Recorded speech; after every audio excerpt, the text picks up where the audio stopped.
नमस्कार, स्वागत है आप सभी का। और आज की इस वीडियो में हम बात करेंगे मौर्य वंश के प्रशासन के बारे में। दोस्तों, ये इस सीरीज़ का 16वां वीडियो है।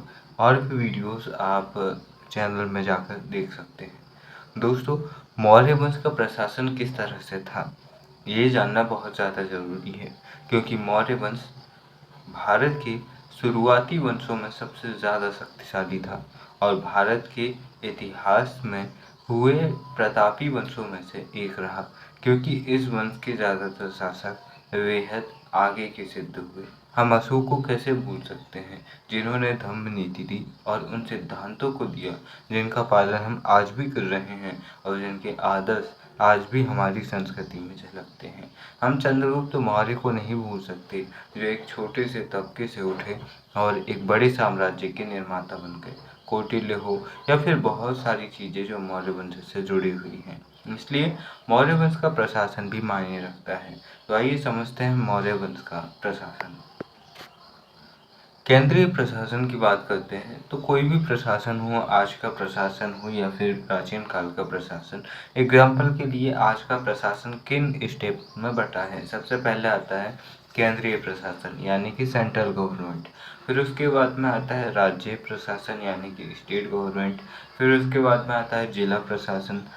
फिर उसके बाद में आता है जनपद। और फिर उसके बाद में आता है नगर या फिर ग्राम पंचायत। जनपद पंचायत या जिला पंचायत आता है। फिर उसके बाद में आता है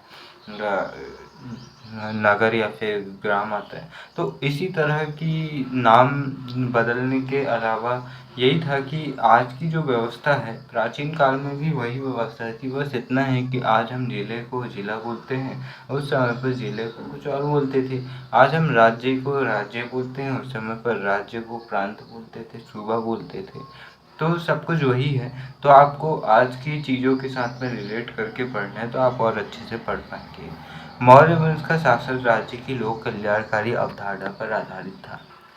राजा के विश्वस्त लोगों की संस्था मंत्रिण थी। अब यहाँ पर ये इम्पोर्टेंट फैक्ट आ जाता है कि राजा के विश्वस्त लोगों की संस्था क्या थी, मंत्रिण। या फिर मंत्रिण का संबंध किस वंश से है, तो मौर्य वंश से है। चाणक्य के अर्थशास्त्र के अनुसार इस समय पर चंद्रगुप्त मौर्य के दरबार में 18 प्रमुख मंत्री थे। कुछ मंत्रियों के बारे में जान लेते हैं। समाहर्ता, समाहर्ता कौन होता है, राजस्व का मंत्री। सन्निधाता, सन्निधाता कौन, कोषाध्यक्ष। और कर्मांतिक, कर्मांतिक होता था उद्योग मंत्री।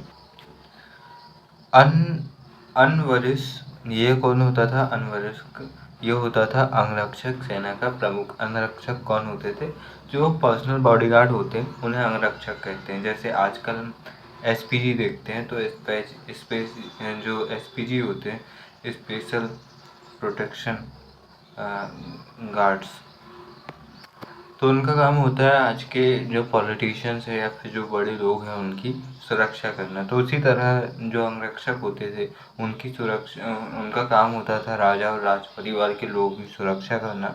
और इनके प्रमुख को क्या कहते थे, अनवरक्षक कहते थे। फिर आता है प्रशासता। तो प्रशासता कहते थे राजकीय लेख लिखने वाला, क्या राजकीय लेख लिखने वाला प्रशासता कहलाता था। अलग अलग विभागों के लगभग 26 अध्यक्ष थे, जो कुछ निम्न प्रकार से थे। अब हम यहाँ पर से कुछ प्रमुख अध्यक्षों के बारे में जान लेते हैं, क्योंकि कई बार इनसे जुड़े प्रश्न आते हैं। कई बार आपसे सही जोड़ी पूछ लिया जाएगा, एक तरफ समाहर्ता, फिर प्राणाध्यक्ष, फिर उपाध्यक्ष, फिर सन्निधाता, कर्मांतिक, और दूसरी तरफ इनके अर्थ लिखे होंगे। फिर आपको ये कन्फ्यूजन होगी कि समाहर्ता किसको कहते थे या फिर प्राणाध्यक्ष किसे कहते थे। तो ये कन्फ्यूज़न ना हो इसलिए थोड़ा समय लगेगा, लेकिन आप इन चीज़ों को रिवाइज़ कर लीजिए, क्योंकि नेट जेआरएफ जैसे एग्ज़ाम्स के या फिर आप किसी भी एग्ज़ाम्स के देखेंगे जहाँ पर हिस्ट्री को एक बड़े और अच्छे लेवल में पूछा जाता है, तो इस तरह की चीज़ों की बहुत ज़्यादा वैल्यू होती है। जो शब्द होते हैं या फिर किसी पद का नाम होता है, ताकि ये समझ में आ सके कि स्टूडेंट ने कितना पढ़ा है, और इनसे चीज़ें बहुत ज़्यादा डीप में पता लगती है एग्जामिनर को। देखिए, फलाध्यक्ष जो था वो व्यापार वाणिज्य का अध्यक्ष था। कुपाध्यक्ष जो था वो जंगल की संपत्ति का निरीक्षक था। सीता अध्यक्ष जो था वह राजकीय भूमि को यहाँ पर सीता कहते थे। तो इस प्रकार सीता अध्यक्ष जो था वो राजकीय कृषि विभाग का प्रमुख था।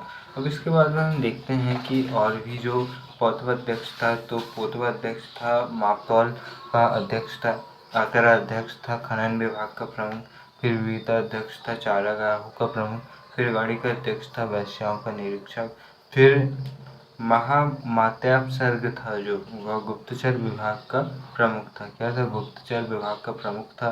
फिर आता है गुप्तचर या गूढ़ पुरुष, गुप्तचर या गूढ़ पुरुष, प्रमुख महामात्यापसर्ग, प्रमुख महामात्यापसर्ग, या फिर जो होता था गुप्तचर विभाग का प्रमुख, जिसे गुप्तचर विभाग को गूढ़ पुरुष भी कहते थे, और इसका प्रमुख होता था महामात्यापसर्ग। और इनका जो गुप्तचर विभाग था वो दो प्रकार से काम करता था। जैसे आज भी हम देखते हैं कि हमारा गुप्तचर विभाग भी दो प्रकार से काम करता है। जो हमारा आईबी है, रॉ है, इंटेलिजेंस ब्यूरो है, यानी कि आईबी। तो ये दो प्रकार से काम किस तरह से करते हैं? एक तो ये एक ऑफिस में रहकर काम करते हैं, है ना, ऑफिस में रहकर काम करते हैं, और रॉ हो गया, आईबी हो गया। और दूसरे क्या होते हैं कि इनके जो एजेंट होते हैं, या फिर इनके जो कह सकते हैं कि इनके सीक्रेट ऑफिसर्स होते हैं, जो अलग अलग देशों में खुफिया अधिकारी बनकर घूमते हैं, किसी भी देश में घूमते हैं जानकारी इकट्ठा करने के लिए। तो कुछ ऐसा ही मौर्य काल में भी था। एक थे संस्था जो एक जगह रहकर काम करते थे, और दूसरे थे संचरा जो भ्रमणशील गुप्तचर थे, जो जानकारियाँ इकट्ठा करते थे। दोस्तों, न्यायालय की बात करें तो न्यायालय दो प्रकार के थे। धर्मस्थलीय न्यायालय दीवानी न्यायालय थे, और कटक शोधन न्यायालय फौजदारी न्यायालय थे। मेगास्थनीज के अनुसार नगर के प्रमुख अधिकारी को नगरीन कहा जाता था। क्या कहा जाता था? नगरीन कहा जाता था, ये ध्यान रखना है। पाटलिपुत्र के प्रशासन की बात कर लेते हैं। अब पाटलिपुत्र कहाँ से आ रहा है? तो पाटलिपुत्र इसलिए भी आपको ध्यान में रखना पड़ेगा, इसकी स्थापना उदयन ने की थी। उदयन जो कि हर्यक वंश का शासक था, और फिर बाद में जाकर शेरशाह सूरी पाटलिपुत्र के अवशेष पर ही पटना शहर की स्थापना करते हैं। दोस्तों, जो पाटलिपुत्र है वो इसलिए भी ज़्यादा महत्वपूर्ण है क्योंकि मौर्य वंश की राजधानी थी, और इस समय पर ये उपमहाद्वीप यानी कि भारतीय उपमहाद्वीप क्षेत्र के सबसे प्रमुख और खूबसूरत नगरों में से भी एक था। पाटलिपुत्र के प्रशासन के लिए 6 समितियां थीं। प्रत्येक समिति में 5 सदस्य थे। प्रांतीय व्यवस्था की बात करते हैं। अब हम स्टेट गवर्नमेंट की बात करते हैं। प्रांतों को क्या कहते थे? चक्र कहते थे। प्रांतों को चक्र कहते थे। अशोक के काल में 5 प्रांत थे। अब अशोक के काल को ही सबसे ज़्यादा महत्वपूर्ण माना जाता है, और अशोक के काल से जुड़ी ज़्यादा जानकारी मिलती है, इसलिए अशोक के काल के प्रांतों को ही देख लेते हैं। जो उत्तरा पथ था उसकी राजधानी थी तक्षशिला। जो दक्षिणा पथ था उसकी राजधानी थी सुवर्णगिरी। कलिंग की राजधानी थी तोसाली। अवंती की राजधानी थी उज्जैनी, और प्रांची या फिर मध्य प्रांत की राजधानी थी पाटलिपुत्र। तो जो मध्य प्रांत होता था वो तो सीधे राजा के अंडर में ही होता था। बाकी इनके अलग अलग प्रांतों में इनके गवर्नर्स होते थे जो देख रेख करते थे। और इस समय पर ध्यान रख लीजिएगा, इस समय पर भूमि अनुदान देने की व्यवस्था नहीं की गई थी, यानी कि जागीरदारी प्रथा कोई ऐसा कुछ नहीं था। जो प्रांतपति होता था वो एक अधिकारी की तरह काम करता था, न कि एक जागीरदार की तरह काम करता था। दोस्तों, मौर्य काल की बात कर लें तो बुलंदी बाग पटना में हमें मौर्यकालीन लकड़ी का महल के अवशेष देखने को मिलते हैं। कुम्भलहार पटना में चंद्रगुप्त का महल देखने को मिलता है। अवशेष ही हमें देखने को मिलेंगे, और या फिर कह सकते हैं कि इन क्षेत्रों में इनके महल थे। मेगास्थनीज ने सूसा व एक वतना से बेहतरीन महल बताया। फायान ने बताया कि ऐसे महल तो सिर्फ और सिर्फ देवता ही बना सकते हैं, मनुष्यों के बस की बात नहीं है। मुद्रा राक्षस ने इन महलों को सुगांड कहा है।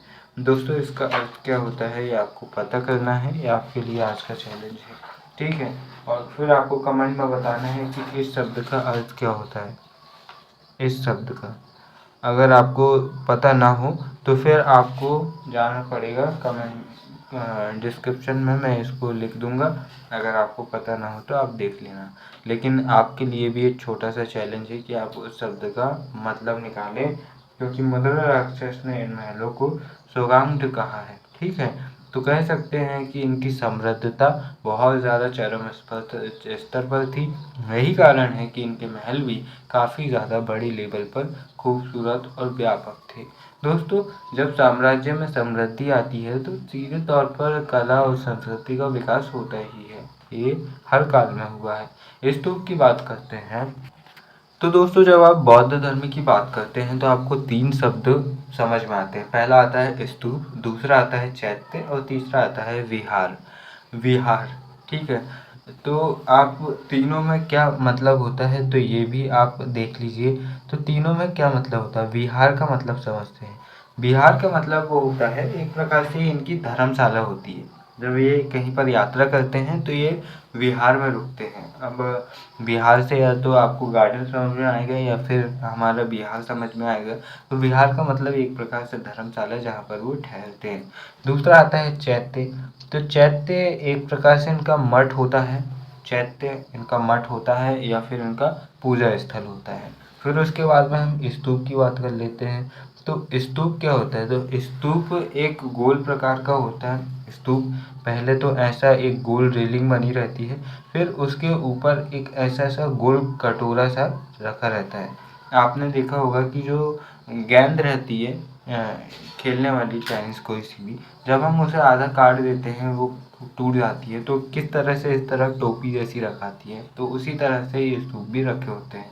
और इनके अंदर महात्मा बुद्ध और उनके अनुयायियों और उनके शिष्यों की अस्थियां और उनसे जुड़े सामान आपको देखने को मिल जाएंगे। तो एक प्रकार से हम कह सकते हैं कि ये उनके, जैसे हम इस्लाम में देखते हैं कि जो मज़ारें होती हैं, दरगाह होती हैं, उसी तरह से ये बौद्ध धर्म में उनके स्तूप हैं या फिर कह सकते हैं उनकी समाधि है। उनकी समाधि है या फिर उनसे जुड़े सामान यहाँ पर रखे होते हैं। शाब्दिक अर्थ राख या मिट्टी का ढेर। प्रारंभ में मिट्टी, फिर लकड़ी, फिर ईंटों से बनने लगे थे ये। बौद्ध साहित्य के अनुसार अशोक ने 84,000 स्तूप बनवाए थे।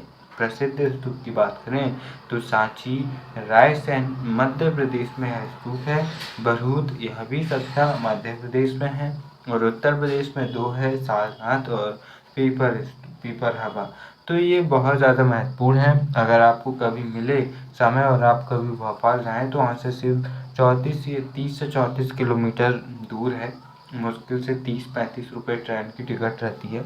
बहुत आसानी से आप सांची जाएँ और घूम कर आएँ, क्योंकि यहाँ पर आपको बहुत ज़्यादा अच्छा लगेगा।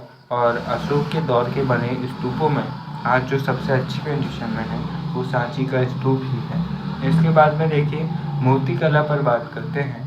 परखम, मथुरा, उत्तर प्रदेश। कुबेर के कोषाध्यक्ष मणिभद्र यक्ष की मूर्ति आदि हमें मिलती है। कहाँ पर से? मथुरा, उत्तर प्रदेश से। यक्ष की याद में परखम गांव में जखैया का मेला लगता है, यानी कि आज भी यहाँ पर उस समय की जो यक्ष की मूर्तियाँ हैं उन्हें पूजनीय माना जाता है। दीदारगंज पटना से हमें चौपर धारणी यक्ष की मूर्ति मिलती है। अब इसके बाद में देखिए, सामाजिक व्यवस्था देखते हैं इस समय की। तो यहाँ पर बड़ व्यवस्था इस समय पर आ चुकी थी।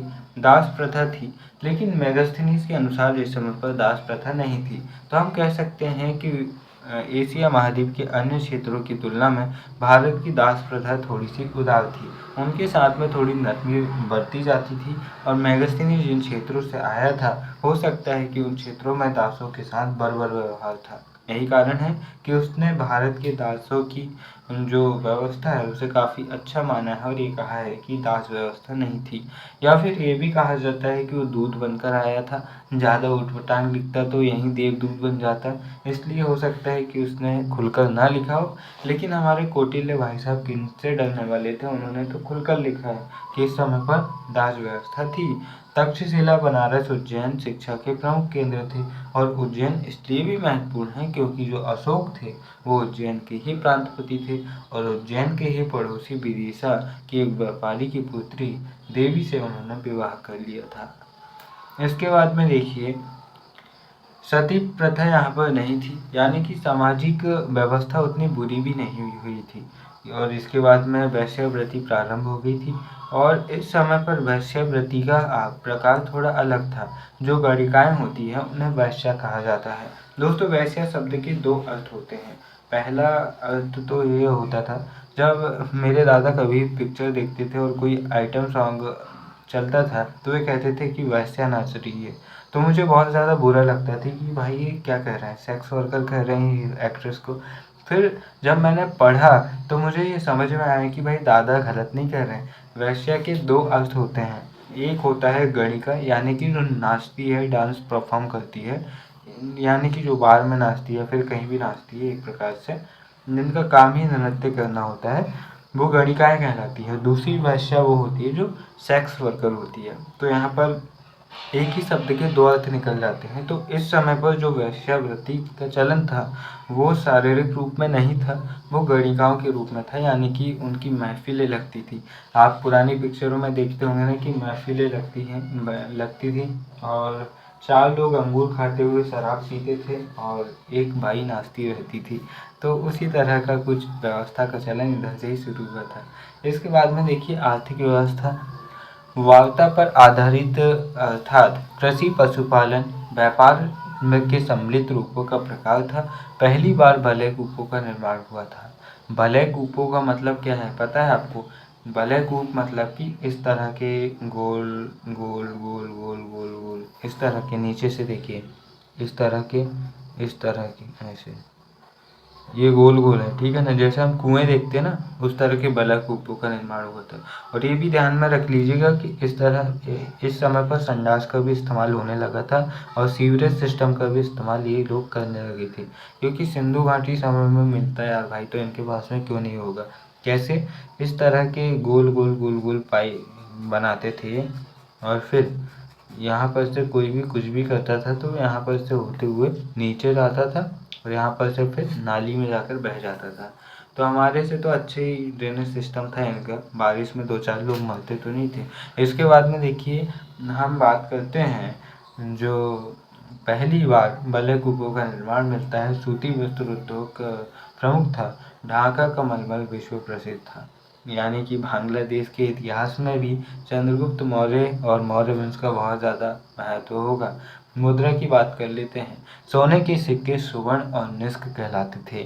चांदी के सिक्के रजत, पर्ण, कापषण, धरण, शतमान आदि इनके नाम थे। इन नामों को याद रखिएगा। तांबे के सिक्के मासक या काकिन कहलाते थे। पर्ण मौर्य काल की राजकीय मुद्रा थी, यानी कि चांदी का सिक्का इनके समय की राजकीय मुद्रा थी। तो हम ये कहते हैं कि उनके समय पर आर्थिक स्थिति अपने चरम पर थी, हालांकि उसके बावजूद इन्होंने स्वर्ण सिक्के नहीं चलवाए। दोस्तों सबसे ज़्यादा जो सोने के सिक्के भारतीय इतिहास में चलवाए वो चलवाए थे, इन्होंने गोस्वामी ने चलवाए थे। सबसे अच्छी क्वालिटी के सिक्के उन्होंने चलवाए थे। इसके बाद में देखिए प्रमुख बंदरगाह की बात करते हैं तो भरूच गुजरात, फारस व यूरोप से ये व्यापार करते थे। ताम्रलिप्ति बंदरगाह किधर साइड है तो ये बंगाल की तरफ है और सौपारा जो है वो महाराष्ट्र की तरफ है। तो ये इनके दो प्रमुख बंदरगाह थे। तो दोस्तों इस तरह से हमने समझने का प्रयास किया मौर्य प्रशासन को। मौर्य प्रशासन से समझकर आप बहुत सारे प्रश्नों को तो हल कर ही सकते हैं, साथ ही आप इस समय की स्थिति को जान सकते हैं और ये विचार कर सकते हैं कि किस तरह से इन लोगों ने अपने एडमिनिस्ट्रेशन को संभाला होगा, जबकि आज के प्रशासन को संभालने में ही हमारी कितनी हवा टाइट हो जाती है। दोस्तों इसके बाद में वीडियो के आखिर में बस इतना ही कहना चाहूँगा। डेविड ह्यूम कहते हैं आज़ादी कोई भी हो 1 मिनट में नहीं छीनी जा सकती, इसलिए अपने जीवन में खुलकर जिए, खुलकर विचार रखें।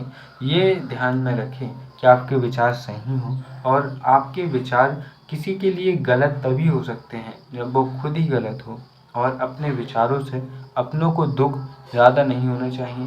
कई बार ये होता है कि हम बिल्कुल अपोजिट पहुंच जाते हैं और इस अहम में आ जाते हैं कि हमें किसी से कोई मतलब नहीं, लेकिन मतलब तब होता है जब हम बिल्कुल कमज़ोर पड़ जाते हैं। इसीलिए अपना एक ऑरा बना कर रखिए, अपना प्रभाव बना कर रखिए, अपने कुछ लोग बना कर रखिए और फिर खुलकर बोलिए, क्योंकि खुलकर बोलने पर यह एहसास ज़रूर होगा ज़िंदगी के आखिरी समय में कि आप खुलकर बोले थे और आप बिल्कुल सही थे। फिर मिलेंगे अपने किसी और वीडियो में, तब तक के लिए नमस्कार, जय हिंद।